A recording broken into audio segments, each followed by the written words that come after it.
Could you please tell me more about your experience with avoidant personality in more detail? I'm interested in learning what kind of coping techniques you use for it, and what kinds of treatment you use, and what kind of self-work you do, yourself, to help you. The hallmark of an avoidant personality disorder is social inhibition, the feeling of inadequateness and hypersensitivity to rejection or criticism that begins as early as adulthood.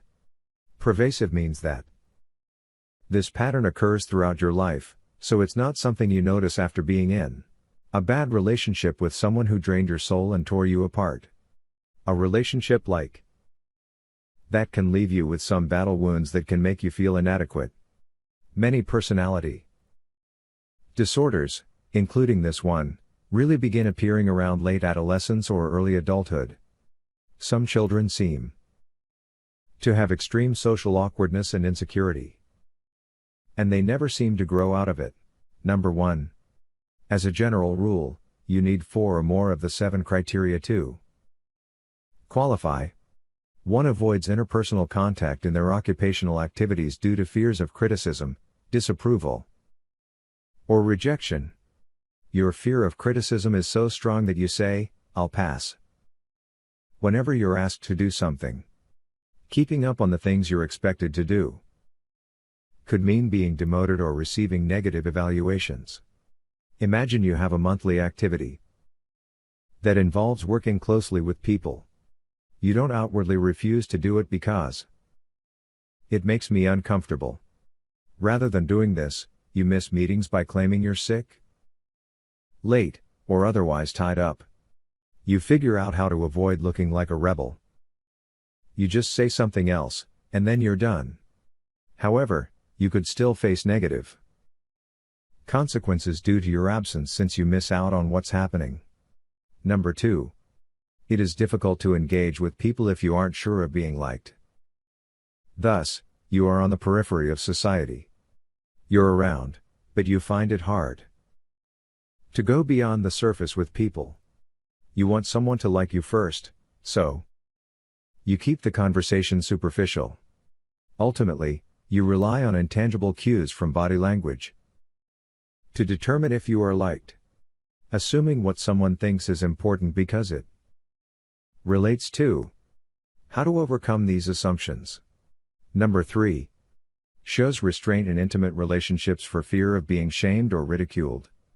People keep each other away from them emotionally in relationships, and it appears that they are afraid to talk about deeper things, so they don't. A less conscious way to avoid intimacy is to work incessantly or stay too busy all the time, and this isn't entirely conscious, so you don't set this up as a strategy. You want intimacy at a deeper level, but it feels uncomfortable because of the fears you have, so you gravitate towards work and keeping busy because that's where you feel most comfortable. In your relationship with the other person, you tell yourself that you can't control your business. Number 4. Social situations usually keep you away from being criticized or rejected because you have a fixation on this.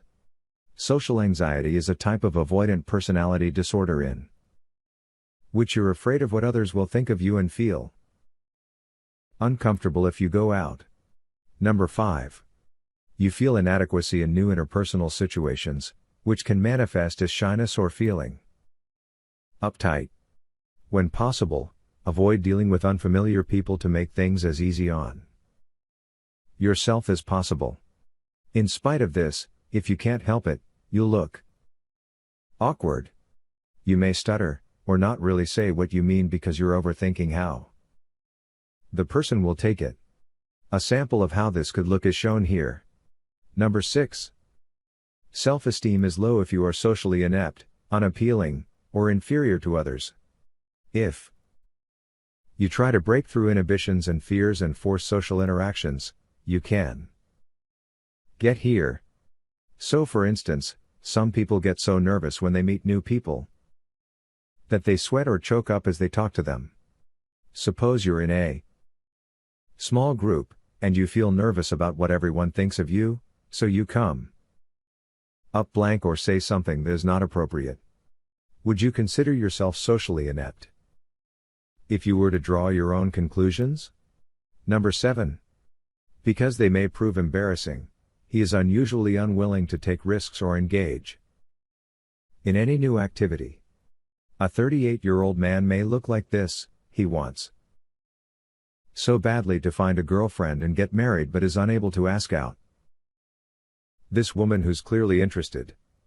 The lowest hanging fruit is the last thing he wants to reach for because he already knows that it will turn into an emotional disaster.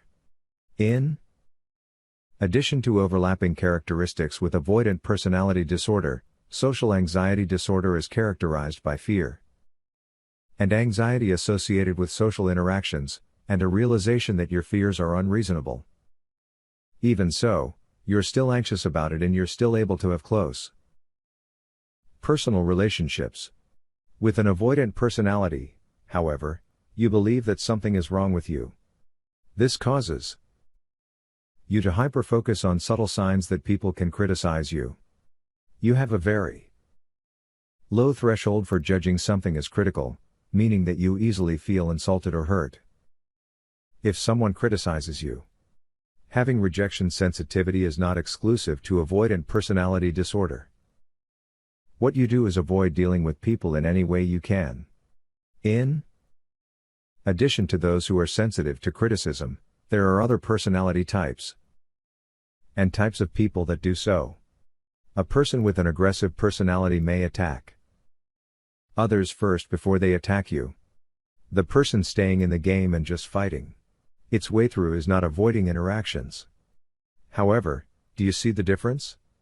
I just use that example to illustrate that no one likes criticism or rejection and that not everyone who is sensitive to criticism or rejection avoids it. The treatment for avoidant personality is cognitive therapy, which treats the anxiety related to feeling inadequate and fearing rejection or criticism in some form. Avoidant personalities tend to avoid relationships and closeness out of feeling inadequate. Your therapist may suggest some behavioral exercises, but the goal is generally to correct your distorted beliefs about yourself.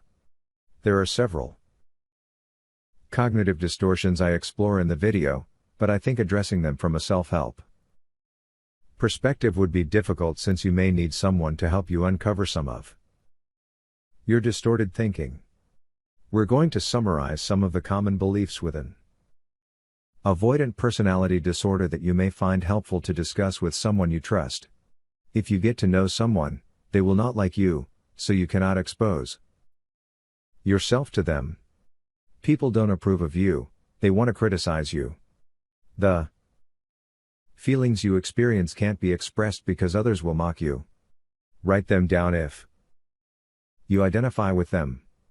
If you would like to add more of your own ideas, think about situations that have caused problems for you, such as the examples I gave with work or interacting with small groups.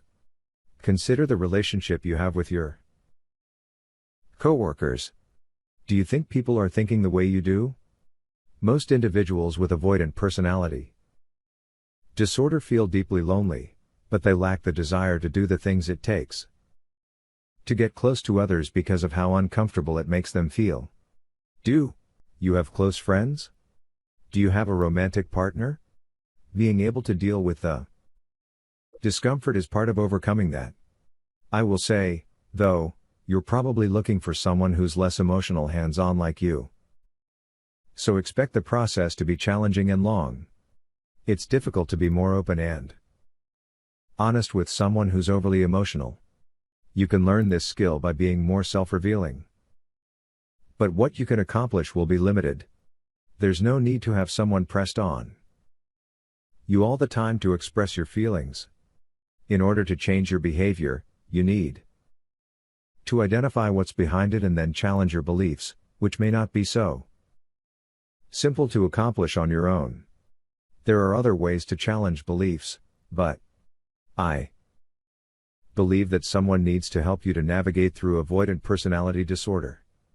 Skills training can also help with avoidant personality disorders. For example, It could teach you how to have conversations or to conduct yourself in public. It could teach you how to build relationships. You can also practice revealing things about yourself so you will seem more inviting to others. Ask people questions so you can show that you are interested in them. During skills training, you can also get feedback on what is appropriate to share with others. I believe that understanding what holds you back to improve your relationships is still helpful. Even if you don't see a therapist,